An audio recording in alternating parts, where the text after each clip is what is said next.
Para estos segmentos que siguen, vamos a partir de la premisa epistemológica del realismo moderado. Existen dos clases de mundos o realidades. La externa, que discurre fuera de nuestro cuerpo y de nuestra mente, y la interna, que se refiere a lo que ocurre dentro de nosotros. Es decir, el mundo objetivo y el mundo subjetivo no son el mismo mundo. Hay que decir que frecuentemente hay una distancia inmensa entre uno y otro, pero lo que ocurre en nuestro mundo subjetivo siempre comienza a partir del mundo objetivo, de la realidad externa. Las cosas, dice el realismo moderado, son susceptibles de ser conocidas porque la esencia de las cosas es inteligible, en tanto que la mente es inteligente. El proceso de conocimiento parte del contacto con la realidad por los sentidos, descubre la esencia de las cosas sensibles y culmina con el concepto que es la expresión de la idea. El conocimiento, pues, no consiste en crear, como más tarde afirmará el idealismo, sino en descubrir. Entender esta distancia entre la realidad extramental y la intramental es importantísimo para comprender la verdad lógica.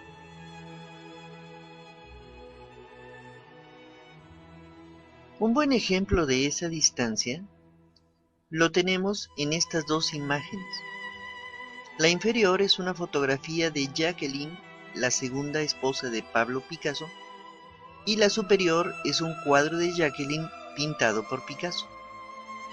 Como es evidente, hay una enorme diferencia entre el rostro de la mujer y la idea que Picasso plasma en el lienzo como expresión de su mundo interno.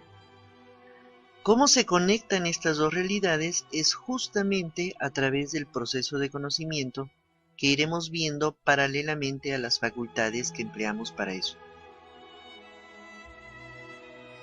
Todo comienza con el contacto con la realidad externa a través de los sentidos externos. También los tenemos internos. Vista, oído, olfato, gusto y tacto, que son como ventanas por los que percibimos esa realidad como un impacto, como un estímulo. A partir de ese momento, comienza todo un movimiento dentro de los límites de la piel. Todos los estímulos son enviados a la segunda facultad de conocimiento, que es un sentido interno, el sentido común integrador, que no tiene nada que ver con lo que en el lenguaje cotidiano llamamos sentido común. Eso es otra cosa. Para comprender la importancia del sentido común integrador,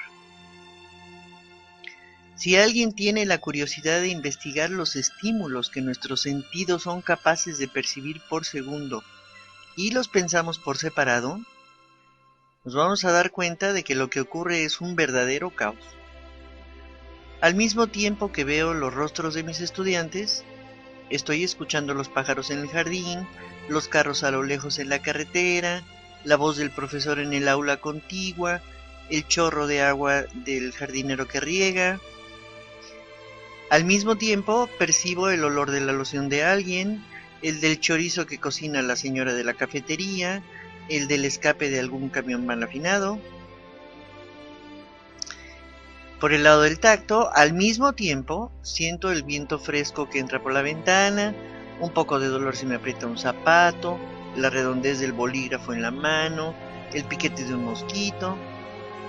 Y todo eso, toda esa cantidad de estímulos suceden en el mismo instante, como golpeando mis sentidos continuamente, segundo a segundo, sin tregua. Y si eso ocurre a cada segundo, comprenderemos que si no fuera por el sentido común integrador, nos volveríamos locos. ¿Qué hace el sentido común integrador? ¿Cuál es su función? Pues, como su nombre lo indica, integra toda esa cantidad de estímulos en una especie como de paquete y los envía a la tercera facultad de conocimiento, la imaginación. Esta facultad convierte todo el contenido en una sola imagen que al mismo tiempo se almacena en la cuarta facultad, la memoria. Así que cuando pienso en la clase que compartimos el lunes, hace 2 días, la recuerdo como si fuera una fotografía, con todos los colores, los sonidos, los olores y las sensaciones táctiles que también por la memoria puedo separar en sus elementos y que además asocio con otras imágenes de otras clases, de otras personas en situaciones similares, de otros olores parecidos en otros tiempos.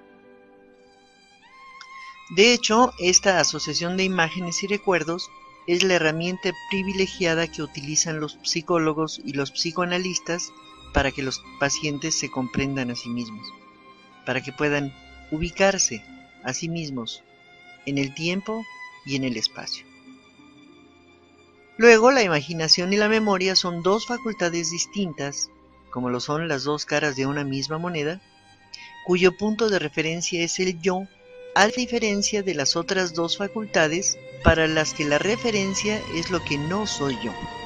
Es decir, para los sentidos, la referencia es lo que sucede en el mundo externo.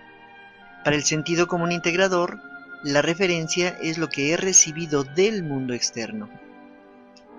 Como la imagen es una especie de fotografía en la que yo también estoy inmersa y que es espacial, la imaginación se define como la facultad del yo en el espacio, la facultad que me sitúa en un ámbito espacial.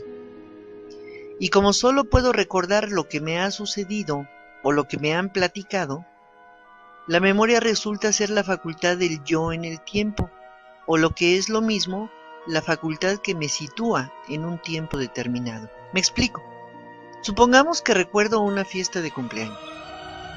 Yo estaba allí de manera espacial y temporal, así que mi punto de referencia, el tiempo que ha transcurrido desde esa fiesta, es el yo en ese entonces, y digo, hace 1 año, o hace más o menos 2 meses, o hace 4 días sucedió tal cosa.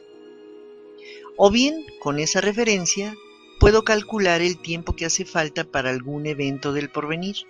Por ejemplo, puedo decirles, sabiendo lo que va a ocurrir, faltan 2 años para su graduación.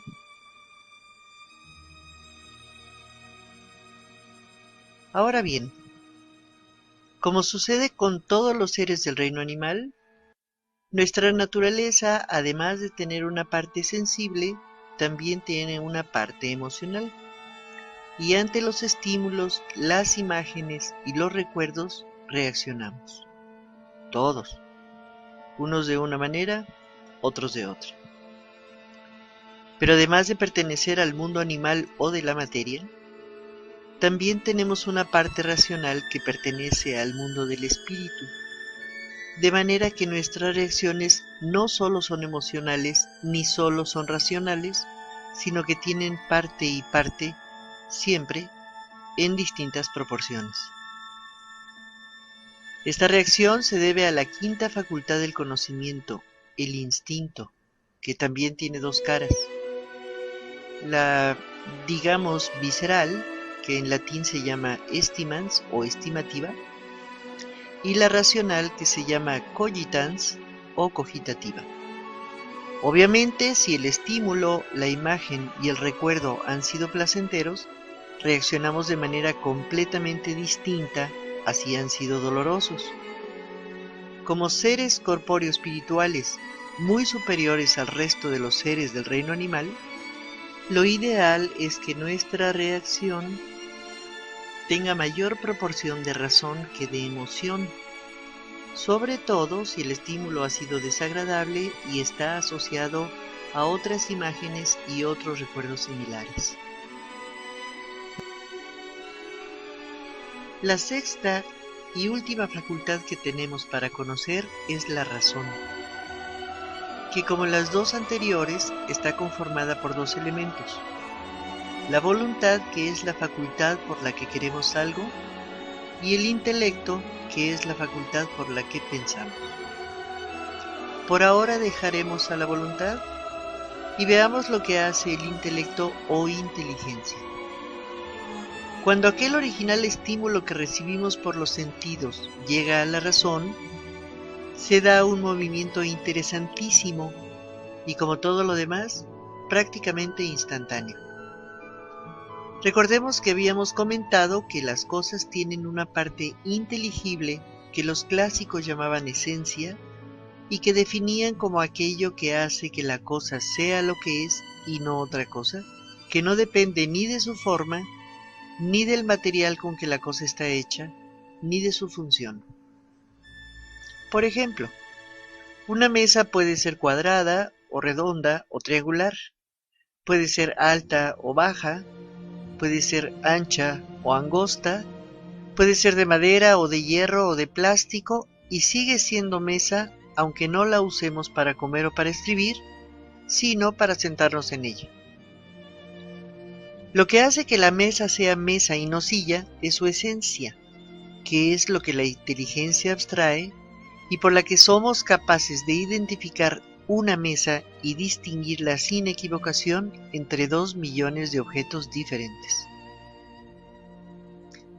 Una vez que la inteligencia ha abstraído eso que hace que la cosa sea esa cosa y no otra, la convierte en una idea, que es la representación mental del objeto y que difícilmente corresponde exactamente a su referente en la realidad externa, porque a esa idea hay asociadas imágenes y recuerdos nuestros.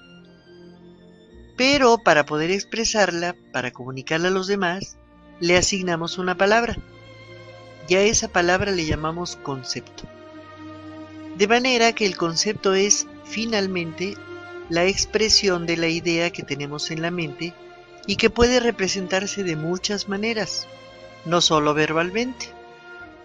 Algunos la representan a través de la música, que es otra clase de lenguaje, otros a través de la escultura, otros, como Picasso, a través de la pintura.